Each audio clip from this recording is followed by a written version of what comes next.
Осыдан 30 жылдай бұрын перзентханада жаңа туған нәрестені өз анасының жанына жатқызбайтынды. Сәби шыр етіп туа сала күтіп тұрған медбикелер анасы мен туманың білегіне бірден нөмір тағып алып, нәрестелер бөлімшесіне дереу алып кететін.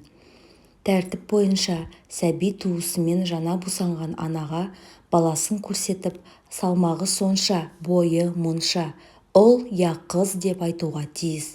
Үлкен қалалардағы перзентханаларда бір сәтте кейде 5-6-ға дейін сәбилер қатар туып жататын қарбалас кездер де көп болады. Міне қазіргі баяндамақ болған хикая да осындай жағдайдан бастау алған еді. Есенгелді мен Шұғыла тұңғыш қыздары туғанына 30 жыл өткенде қанша ұмыт болса да естен кетпей жүрген бір сырларын өзара ортаға салып, екеуі екідай болып қалғанды. Отағасы: өз туған қызымызды іздесек қайтеді? Әйелі: табыла ма? Табылса ол бізді тани ма?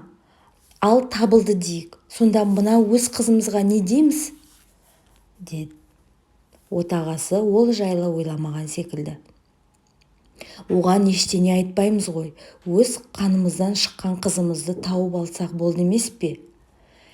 Әйелі: ойбой, ол қызды біз тауып алғанда, оның да әке-шешесі бұл жағдайды біледі емес пе?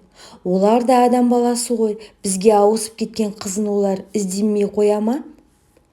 Отағасына бұл уәж ойландырып тастады.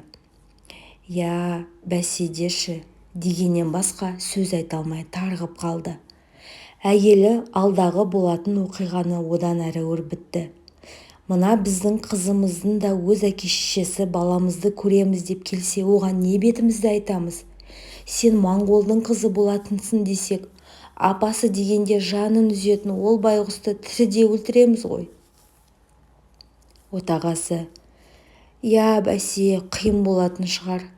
Бірақ өз қанымыздан шыққан қызды бір іздемей, артынан жоқтамай, оған өзінің қазақ екенін айтпай, мына дүниеден кеткенім менің көкірегімде көк мұз болып кететін сияқты. Ұлтшыл, қаншыл, намысшыл отағасының сөзі ақыры ерлі-зайыпты екеуінің құпия диалогының салмағын басып кетті. Ақырғы байлам мынау болды.